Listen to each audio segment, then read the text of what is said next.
दोस्तों, TET, CTET, UP TET की बेहतर तैयारी के लिए आइए करते हैं आज एक विशेष क्लास गणित पेडागोजी के बारे में। गणित पेडागोजी मतलब गणित शिक्षा शास्त्र।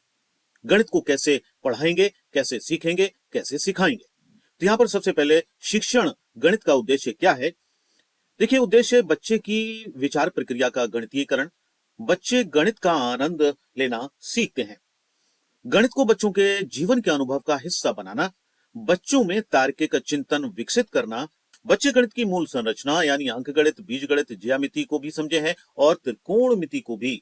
डेविड व्हीलर कहते हैं कि बच्चे की विचार प्रक्रिया का गणितीयकरण करना महत्वपूर्ण है, न कि बहुत सारा गणित जानना। जॉर्ज पोलिया के अनुसार विद्यालयों में गणित शिक्षण के दो उद्देश्य हैं। पहला उद्देश्य है संकीर्ण उद्देश्य, जिसे हम नैरो ऑब्जेक्टिव्स कहते हैं। दूसरा है व्यापक उद्देश्य यानी उच्च उद्देश्य, मतलब ब्रॉड ऑब्जेक्टिव्स कहते हैं। संकीर्ण उद्देश्य नैरो ऑब्जेक्टिव्स क्या होते हैं? ये उद्देश्य रोजगार योग्य वयस्कों को तैयार करने पर जोर देते हैं, जो सामाजिक योगदान कर सकते हैं और आर्थिक विकास भी। ये संख्यात्मक संक्रियाओं से संबंधित हैं, जैसे माप, अंश, प्रतिशत आदि। इस प्रकार गणित का सीमित उद्देश्य उपयोगी क्षमताओं का विकास करना है। ये हैं नैरो ऑब्जेक्टिव्स। इसके बाद ब्रॉड ऑब्जेक्टिव्स क्या हैं? वो हैं गणितीय रूप से सोचें, तार्किक चर्चा करें, विश्वासों के लिए तार्किक निष्कर्ष खोजें, अमूर्तता को समझें, किसी समस्या का समाधान खोजें, बाल संसाधनों का विकास करना। ये हैं ब्रॉड ऑब्जेक्टिव्स, उच्च या व्यापक उद्देश्य। अब बात करते हैं पोलियाज प्रॉब्लम सॉल्विंग मॉडल की। पोलियाज प्रॉब्लम सॉल्विंग मॉडल बहुत इंपॉर्टेंट है। इसके अंतर्गत क्या है? सबसे पहले अंडरस्टैंड द प्रॉब्लम, उसके बाद मेक अ प्लान, उसके बाद कैरी आउट द प्लान, उसके बाद look back at the solution.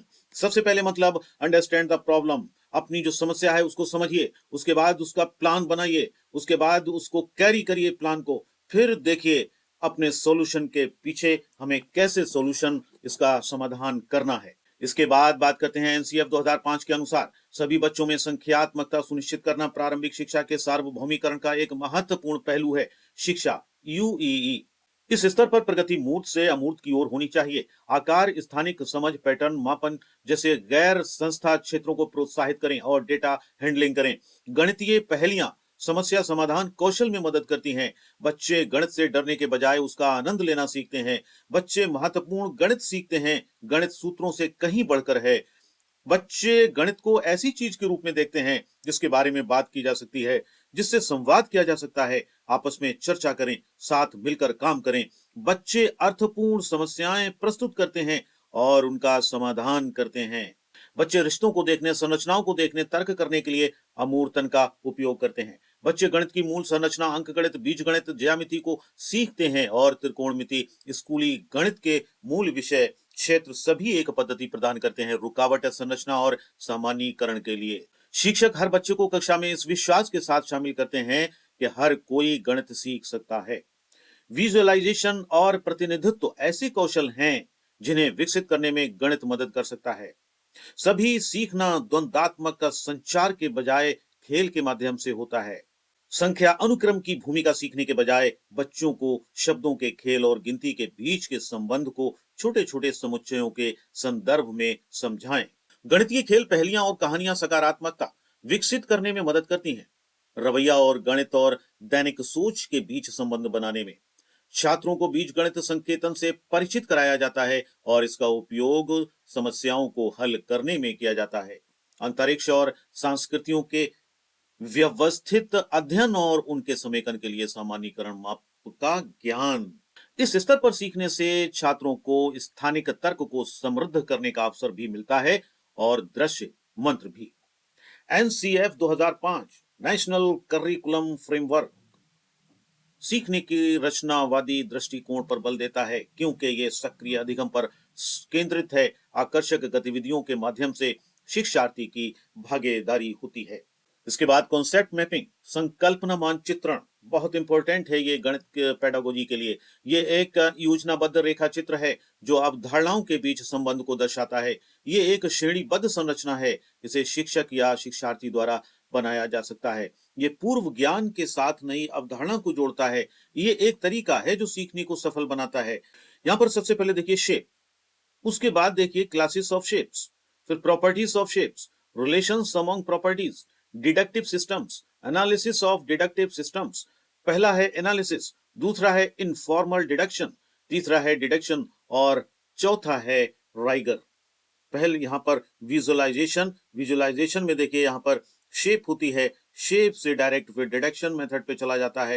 यहाँ पर रिलेशंस अमंग प्रॉपर्टीज हो जाते हैं, डिडक्टिव सिस्टम्स हो जाते हैं, उसके बाद विजुअलाइजेशन ही चला जाता है आखिर में एनालिसिस ऑफ डिडक्टिव सिस्टम पर, राइगर पर। ये टेबल भी बहुत इंपॉर्टेंट है दोस्तों। टेबल 1 ज्यामितीय चिंतन का वैन हीले सिद्धांत अलग अलग वर्णन करता है। समझ का वह स्तर जिसमें छात्र ज्यामिति सीखते समय आगे बढ़ते हैं, ज्यामितीय विचार का वैन हीले सिद्धांत। ये टेबल देखिएगा, इससे एक आध क्वेश्चन आपको मिल सकता है। तो इस टेबल में सबसे पहले हम देखते हैं स्तर 0 स्तर पर सबसे पहला उसका जो होता है चक्षुषीकरण, विजुअलाइजेशन होता है, देखता है हर तरफ, देखता है सब चीजें और उसके बाद आकार के आधार पर आकृतियों का वर्णन करते हैं बच्चे। फिर स्तर 1 आता है, इस पर वो विश्लेषण करता है, एनालिसिस करता है, आकृतियों का वर्णन उनके गुणों के आधार पर कर सकते हैं बच्चे। फिर स्टेज 2 पर अनौपचारिक निगमन, इनफॉर्मल डिडक्शन पर क्या करते हैं, गुणों के महत्व को पहचानता है, उनके बीच संबंध स्थापित करता है, जो छात्रों को तार्किक रूप से सहायता करते हैं, आकृतियों के गुणों का क्रम। फिर है स्तर 3, स्टेज 3 औपचारिक चरण, ये है फॉर्मल, और यहाँ पर ये फॉर्मलिटी करना शुरू कर देता है, तार्किक तर्क क्षमता प्राप्त करता है और प्रमेयों को सिद्ध करता है निगमनात्मक रूप से। चौथा स्तर है, चौथा स्टेज है दृढ़ी, राइगर, विभिन्न धारणाओं में प्रमेयों की स्थापना और विश्लेषण करता है। प्रश्न है, वैन हीले के अनुसार बच्चे ज्यामितीय चिंतन के किस स्तर पर आकलन कर सकते हैं? एक साथ आकृतियों के संग्रह के गुण। पहला है स्तर 4 पर कठोरता, स्तर 2 पर अनौपचारिक कटौती, स्तर 0 पर विजुअलाइजेशन, स्तर 1 पर विश्लेषण। तो यहाँ पर जो हमारा उत्तर है ऑप्शन नंबर डी, पहले स्तर पर मतलब विश्लेषण करता है। प्रश्न है, प्राथमिक स्तर पर ज्यामिति पढ़ाने के लिए एक वांछनीय अभ्यास की पहचान करें। ए, प्राथमिक स्तर पर ज्यामितीय सरल मूल आकार की पहचान तक सीमित होनी चाहिए। बी, शिक्षक को सरल आकृतियों की स्पष्ट परिभाषा देकर और दिखाकर प्रारंभ करना चाहिए, उदाहरण सहित। सी, बच्चों को सहज ज्ञान युक्त समझ विकसित करने के पर्याप्त अवसर दिए जाने चाहिए।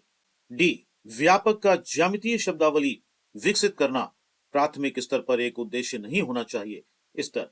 ऑप्शन नंबर सी सही है, बच्चों को सहज ज्ञान युक्त समझ विकसित करने के पर्याप्त अवसर दिए जाने चाहिए।